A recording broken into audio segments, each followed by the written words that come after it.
Nah, kalau alamat orang yang baik itu dia akan disidang oleh Allah di tempat yang tertutup, nah orang kada melihat. Di padang mahsyar dia disuruh masuk ke satu tempat yang terdinding, orang kada melihat. Nah, di situ dia ditanyai oleh Allah Subhanahu wa taala macam-macam pertanyaan. Ini tanda orang yang bakal selamat. Tapi kalau kita disidangkan di hadapan orang banyak, itu alamat atau tanda kita akan menemui kesulitan-kesulitan. Pasal pertama, cara-cara meninggalkan maksiat yang zahir, maksiat anggota.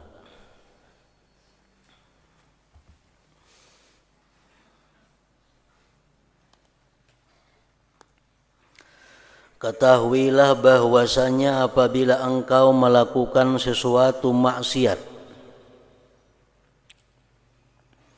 maka sebenarnya engkau melakukan maksiat itu dengan menggunakan anggota badanmu yang merupakan nikmat Allah yang dianugerahkannya kepadamu.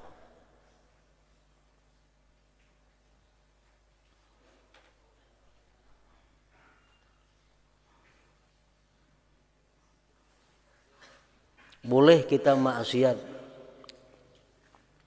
silahkan maksiat kepada Allah. Hendak minum arak, hendak berbuat zina, hendak berbuat riba, silahkan boleh aja berbuat maksiat itu. Cuma syaratnya jangan menggunakan nikmat Allah, jangan di tempat ampun Allah. Ayo hendak minum arak, ayo hendak berzina, tapi jangan di tempat Allah. Di mana kehendaknya? Amun masih dalam dunia, dunia adalah milik Allah.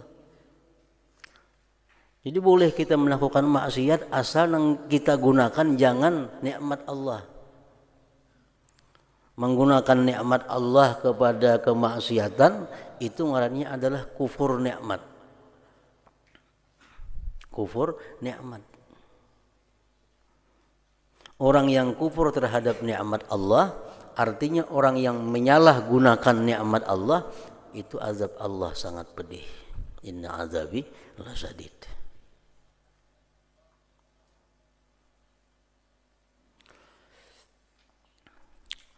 Apabila engkau melakukan sesuatu maksiat, maka sebenarnya engkau melakukan maksiat itu dengan menggunakan anggota badanmu yang merupakan nikmat Allah yang dianugerahkannya kepadamu, dan menggunakan amanah yang diberikan kepadamu, kepercayaan yang diberikan kepadamu. Allah memberikan kepercayaan kepada kita mata, memberikan kepercayaan kepada kita telinga, memberikan kepercayaan kepada kita kaki, tangan, dan sebagainya.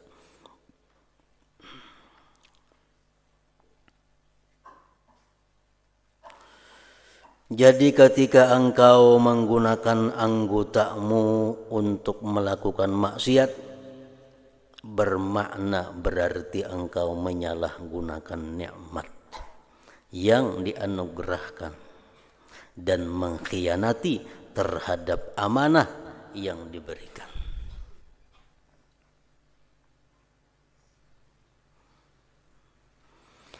Dan anggotamu adalah rakyatmu. Tangan, kaki, mata, telinga itu adalah anak buah kita, rakyat kita.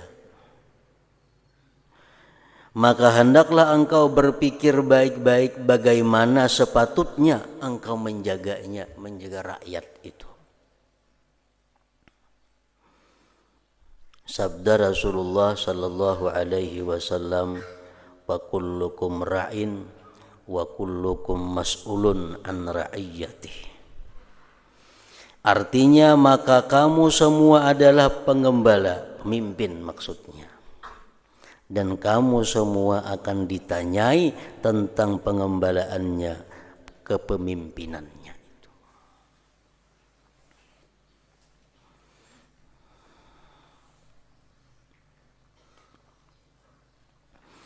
Dan ketahui olehmu bahwasanya semua anggotamu akan bersaksi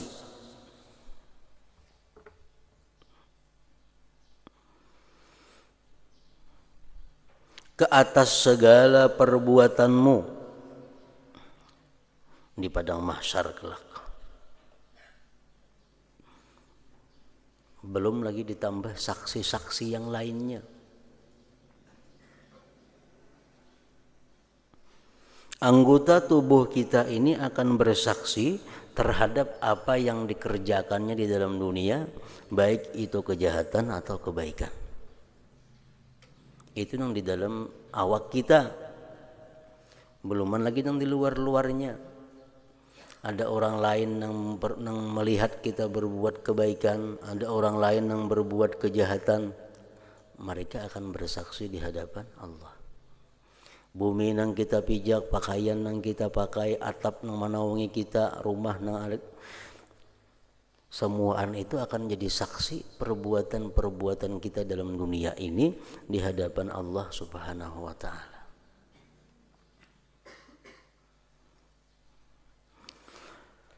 Semua anggotamu akan bersaksi ke atas segala perbuatanmu di padang mahsyar kelak.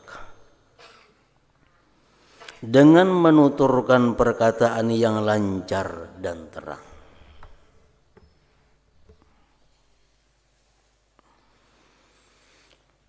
Anggotamu akan mendadahkan,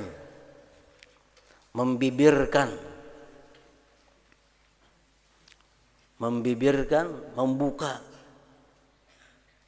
segala rahasiamu di hadapan perhimpunan agung di padang mahsyar.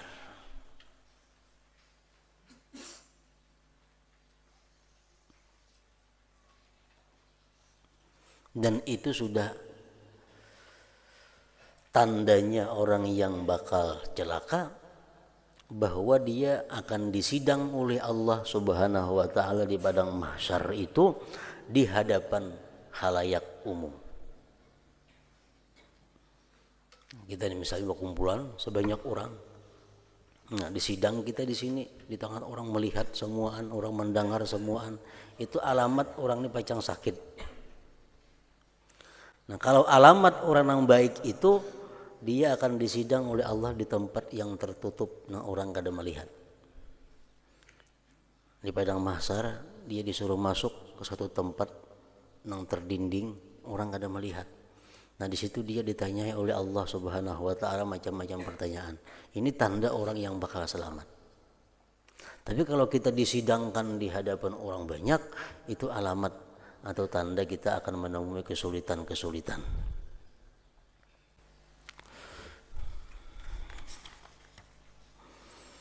Dan anggotamu akan mendadahkan, membibirkan segala rahasiamu di hadapan perhimpunan agung di padang mahsyar. Dalam hal ini Allah Ta'ala telah berfirman, yauma tashhadu alaihim alsinatuhum wa aydihim wa arjuluhum bima kanu ya'malun. Maksudnya di hari itu, hari kiamat, akan bersaksilah ke atas kamu oleh segala lidahmu, tanganmu dan kakimu dengan segala sesuatu yang telah kamu perbuat di dalam dunia dahulu.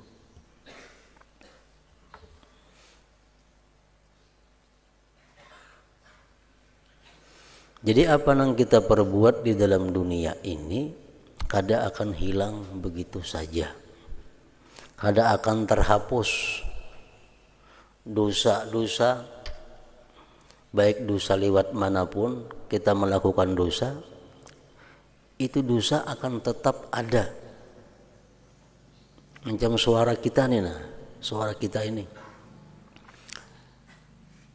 akan terus sampai ke atas. Mungkin hilang di pendengaran kita saat ini, tapi suaranya akan terus sampai ke atas sana. Nah, perbuatan-perbuatan dosa, rekaman-rekaman perbuatan kita itu kada akan hilang dan hanya bisa dihapus yang maksiatnya dengan istighfar dan tobat kepada Allah Subhanahu wa ta'ala. Selama kita kada istighfar, selama kita kada tobat, maka seluruh rekaman-rekaman perbuatan dosa kita itu akan jelas diperlihatkan Allah di hari kiamat kaina kepada kita. Jadi setiap orang itu mempunyai rekaman dirinya masing-masing. Setiap orang mempunyai rekaman dirinya. Nah, akan diputar rekaman diri kita di hadapan orang banyak. Nih Allah ikam, iya. Nih Allah ikam berbuat maksiat. Nah, di situ sama ada kayak orang merekam melalui video tuh, ada tanggalnya, ada jamnya, ada semua lengkap data-data yang pernah kita lakukan di dalam dunia ini. Itu dijelaskan dalam Al-Qur'an.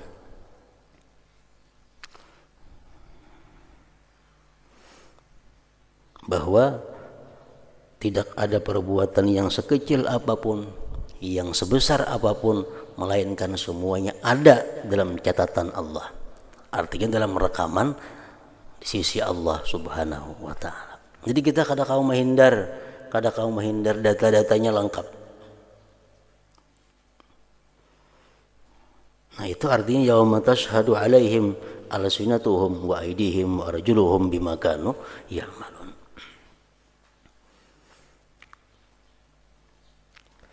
Artinya bukan dimaksud bahwa tangan ini berkata bahwa aku pernah memperbuat ini, bukan itu. Tapi lebih jelas daripada itu lagi. Lebih jelas daripada tangan kita berbuat kebaikan, bukan tangan yang bersuara aku berbuat kebaikan. Tangan berbuat dosa, bukan tangan aku berbuat dosa, bukan itu. Lebih jelas daripada itu.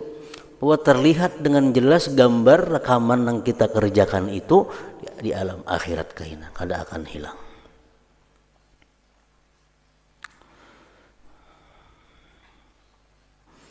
Jadi satu-satunya jalan untuk menghapus perbuatan-perbuatan dosa yang kita lakukan itu kada ada lain, memperbanyak tobat, memperbanyak istighfar, minta ampun kepada Allah Subhanahu wa taala supaya dapat menghapuskan nang kada baik daripada perbuatan kita. Di hari kiamat akan bersaksilah ke atas kamu oleh segala lidahmu, tanganmu, dan kakimu dengan segala sesuatu yang telah kamu perbuat di dalam dunia dahulu. Allah berfirman lagi, al-yauma nakhtimu ala afwahihim wa tukallimuna aydihim wa tashhadu arjuluhum bima kanu yaksibun.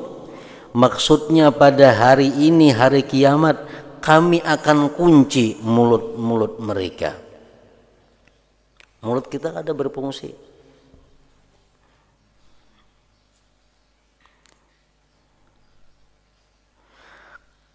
Akan kami kunci mulut-mulut mereka dan akan bercakap kepada kami tangan mereka. Dan akan bersaksi di hadapan kami kaki-kaki mereka terhadap apa-apa yang telah mereka perbuat di dunia dahulu.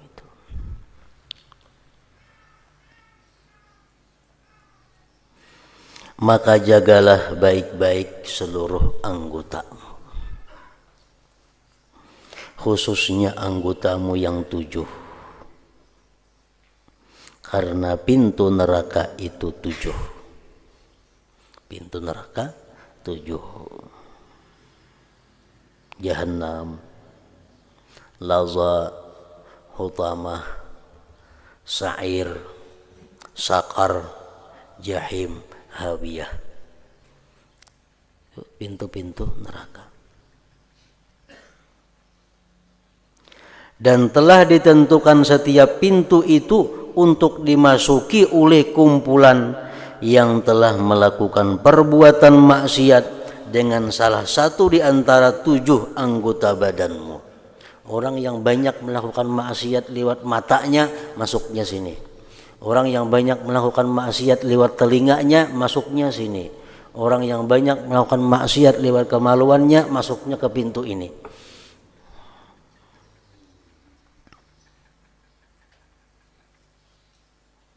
Yaitu mata, telinga, lidah, perut, kemaluan, tangan, dan kaki.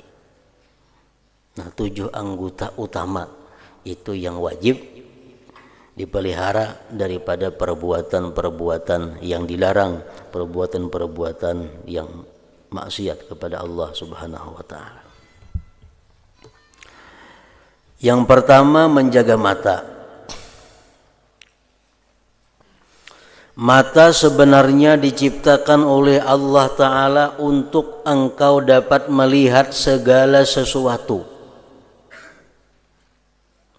sehingga engkau dapat menggunakannya si mata dalam menunaikan segala hajatmu, dan engkau dapat melihat dengan matamu akan keajaiban ciptaan langit dan bumi. Mata kadang-kadang melihat kepada yang diwajibkan oleh Allah.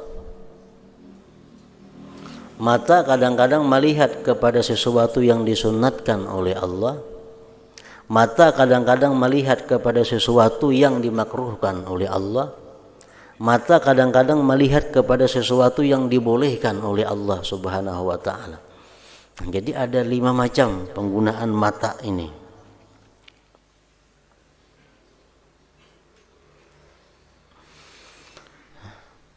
Yang kesemuaannya, yang 5 macam penggunaan mata itu akan ada pertanggungjawabannya di sisi Allah Subhanahu wa taala.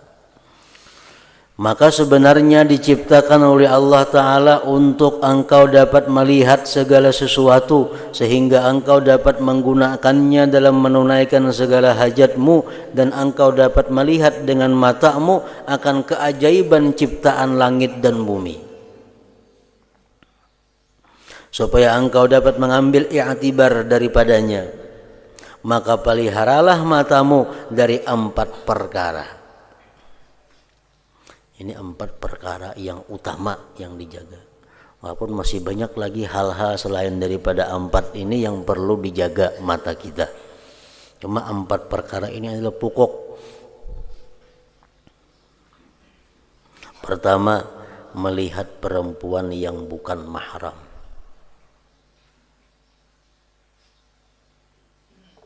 Itu bagi laki-laki. Kalau bagi perempuan tentunya melihat laki-laki yang bukan mahram.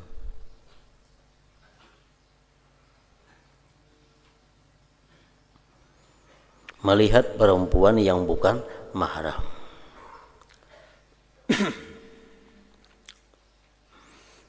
Yang kedua, melihat gambar-gambar yang lucah,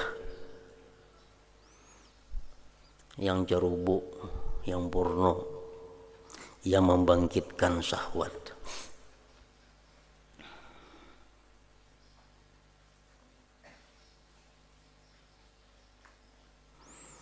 Yang ketiga, melihat orang lain dengan pandangan penghinaan.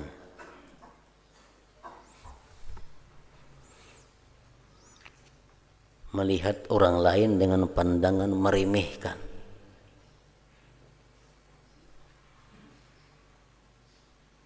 Yang keempat, melihat-lihat keaiban orang lain.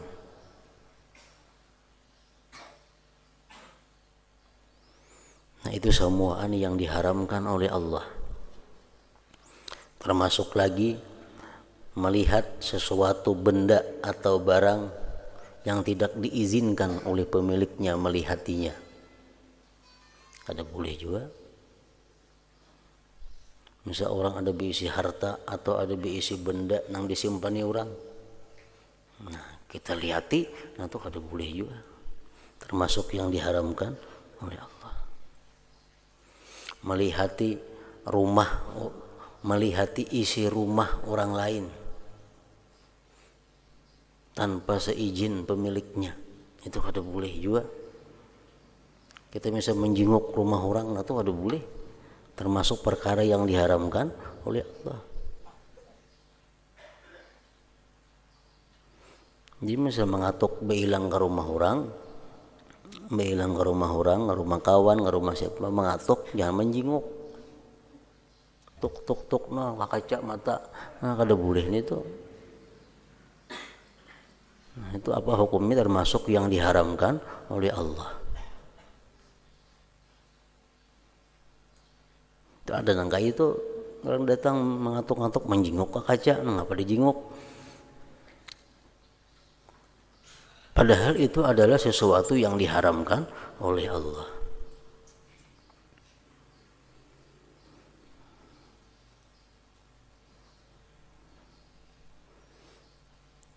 itu dijadikan salam, dijadikan izin, itu untuk menjaga itu.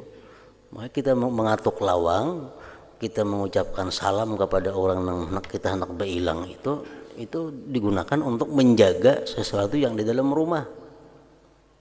Jadi jangan hendak masuk menyerunung ke rumah orang, jangan. Kalau kada dikatuk dulu, kada assalamualaikum dulu. Bila kada jelas ada izin yang di dalam rumah, kada boleh masuk. Kecuali pembukaan lawangnya umpamanya, nah itu berarti menyilahkan aja masuk. Lawang orang betutup walaupun kada bakunci, jangan sebuka-buka. Kada boleh masuk itu. Kenapa? Karena dalam rumah itu banyak hal-hal yang mungkin haram dilihat oleh orang di luar rumah.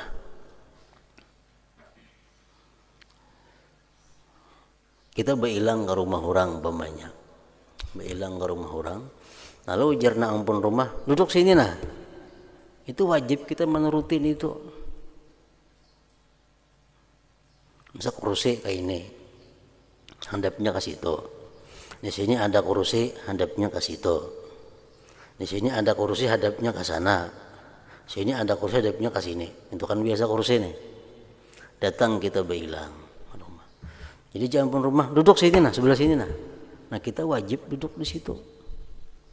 Hukumnya wajib duduk menuruti perintah nah ampun rumah nih. Kenapa? Karena ampun rumah ini menyuruh kita duduk di situ ada maksud. Pasti ada tujuannya.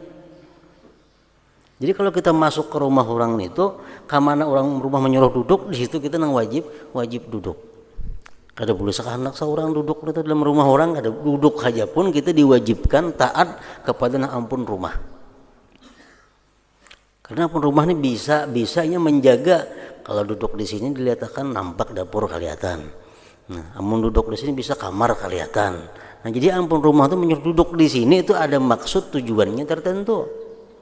Nah jadi kita sini aja rumah, duduklah di situ, jangan belai-lain pada situ duduk. Ampun rumah sudah menyediakan itu berarti ada maksudnya, ada tujuan tertentu. Nah jadi di sini dalam kitab ini Al-Imam Al-Ghazali membuat bahwa hanya ada 4 dosa mata yang wajib kita menjaganya. Nah 4 ini merupakan pokok. Pertama, melihat perempuan yang bukan mahram atau melihat laki-laki yang bukan mahram. Yang kedua, melihat gambar-gambar yang lucah yang membangkitkan syahwat. Gambar-gambar porno yang membangkitkan syahwat. Yang ketiga, melihat orang lain dengan pandangan penghinaan. Yang keempat, melihat-lihat keaiban orang lain. Nah, yang kelima, melihat kemungkaran. Itu sama. Hukumnya adalah haram juga. Melihat kemungkaran. Melihat perbuatan maksiat tanpa melihat perbuatan maksiat tanpa ada kebencian dalam hati terhadap kemaksiatan itu. Kalau kita melihat satu kemaksiatan, kita berpindah kada kawa lagi, padahal kita kada senang lawan maksiat itu. Nah, itu sudah kita selamat. Tapi kalau kita melihat satu kemaksiatan, di hati kita kada ada kebencian dengan maksiat yang kita lihat itu termasuk melihat yang diharamkan oleh agama.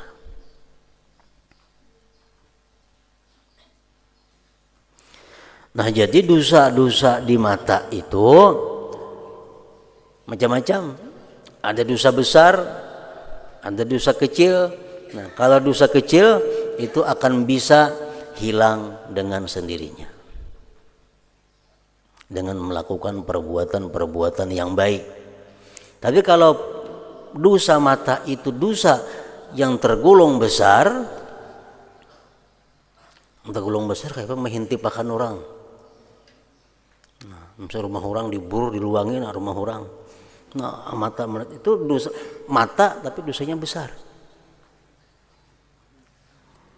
Nah, dosa-dosa yang besar seperti itu kada akan bisa hilang dengan hanya sekedar melakukan perbuatan baik. Itu mesti perlu tobat yang bujur-bujur, tobat yang sungguh-sungguh kepada Allah Subhanahu wa taala, dan sebelumnya mesti minta halal, minta ampun kepada orang nang dilihati dengan demikian cara tadi.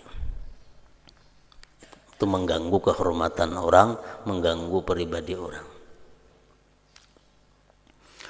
Al-Imamul Ghazali mengatakan dalam kitab Ihya Ulumuddin bahwa perbuatan yang baik akan menghapuskan perbuatan yang jahat, terutama itu dimaksudkan adalah yang sesuai.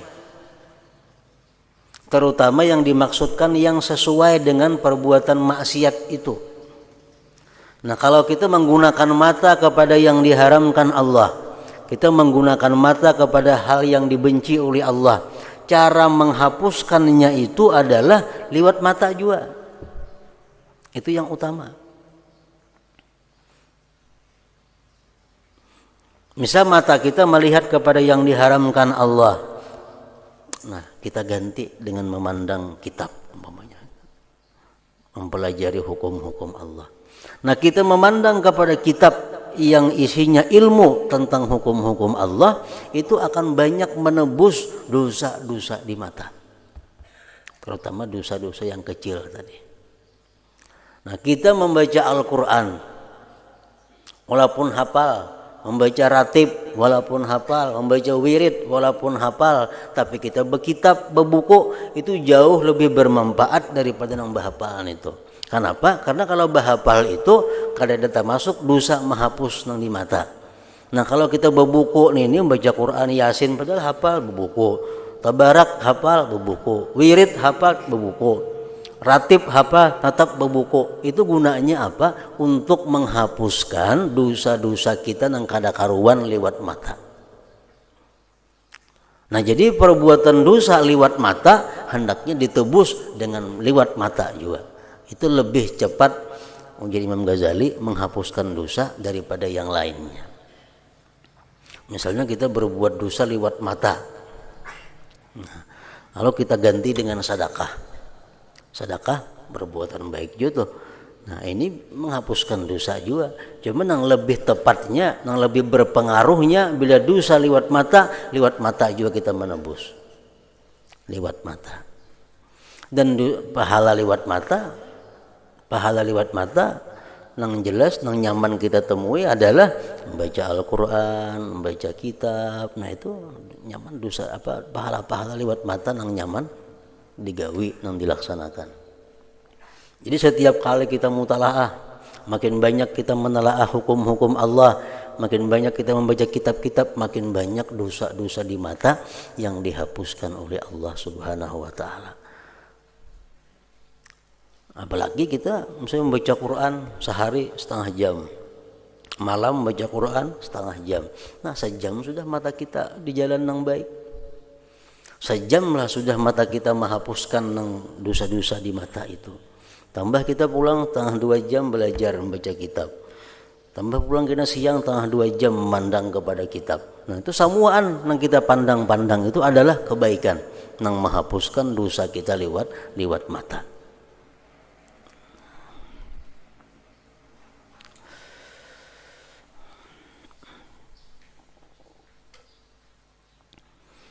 Melihat-lihat keaiban orang lain, mencari keaiban, lihat keaiban orang lain.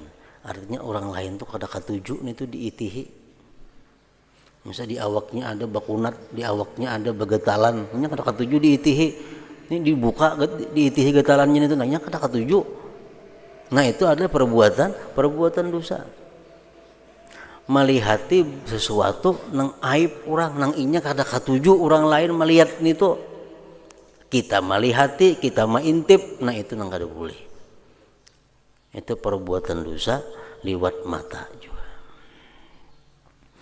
Jadi sebenarnya Imam Ghazali cuma menyampaikan 4 pokok tentang dosa-dosa mata, padahal lebih daripada 4 itu.